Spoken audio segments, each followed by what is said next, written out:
నమస్కారం, బాలు టీవీకి స్వాగతం. తిరుపతిలో తొక్కిసలాట వల్ల భక్తులు చనిపోలేదని కేంద్ర మాజీ మంత్రి చింతా మోహన్ అన్నారు. దూర ప్రాంతాల నుంచి వచ్చిన భక్తులు ఉదయం నుంచి తిండి లేకుండా క్యూ లైన్లో నిలబడి ఆత్రుతతో పరిగెత్తారు. శరీరంలో షుగర్ లెవెల్స్ డౌన్ కావడంతో వాళ్లంతటా వాళ్లే కింద పడి చనిపోయారు. తోపులాట జరగలేదు. ఇందులో టీటీడీ వైఫల్యం లేనేలేదు. దేవస్థానం అధికారుల పనితీరు బాగుంది. టీటీడీ అధికారులను అభినందిస్తున్నా అని ఆయన చెప్పారు. రాత్రంతా ప్రయాణం చేసి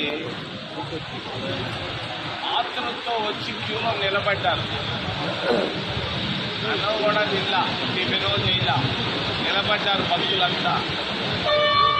బ్లడ్ షుగర్ పడిపోయింది, వాళ్ళకి బ్లడ్ షుగర్ పడిపోయింది. దగ్గర అనేది ఒక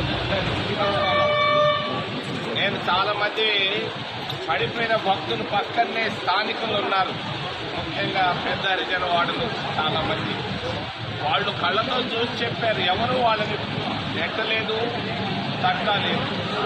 వాళ్ళకై వాళ్లే పడిపోయారు. ఇది వాస్తవం. దీనికి శ్యామలరావు కానీ, వెంకయ్య కానీ, టీటీడీ అధికారులు కానీ, పోలీసులు కానీ సంబంధం లేదు. మరి చాలా ఆశతో వచ్చారు. వస్తే అక్కడ మేలు జరుగుతుంది వైకుంఠంలో అని. మరి కడుపు నిండా ఏమి తినకుండా వచ్చి క్యూ లైన్లో నిలబడ్డారు. అక్కడికక్కడికే పడిపోయారు, చచ్చిపోయారు. ఇది వాస్తవం. సో ఇప్పుడు ఆడ పోస్ట్ మార్టాలు చేసినా దొరకదు. అది కడుపులో ఏమీ లేకుండా, తిండి లేకుండా ఆస్తులతో పరిగెత్తారు వీళ్ళంతా. అందుకే చనిపోయారు. ఇందులో టీటీడీ వైఫల్యం లేదు. బాగా చేస్తున్నారు. నిన్న కూడా నేను పోయి వచ్చాను పైకి. జాగ్రత్తగా చేస్తున్నారు టీటీడీ అధికారులు. వాళ్ళందరూ నేను అభినందిస్తున్నాను. ఈ భక్తులు చనిపోయిన దానికి మరి టీటీడీకి అది వ్యక్తుల వల్లే జరిగింది. పాపం అమాయకు భక్తులు రాత్రంతా రైళ్లలో, బస్సుల్లో ప్రయాణం చేసి మరి క్యూలో లేట్ అయితే ఏమోనట్టు తినకుండా వచ్చి క్యూలో నిలబడ్డారు. తప్పని పడ్డారు. పడ్డప్పుడు వాళ్ళ ముగ్గురు నలుగురిని చూసిన వాళ్ళు మా వాళ్ళు ఉన్నారు. ఇది వాస్తవం. రెండో విషయాన్ని గురించి అప్రస్తుతం అయినా నేను చెప్పాలనుకున్నాను. విశాఖపట్నం నిన్న మోడీ మోసం చేస్తున్నాడు.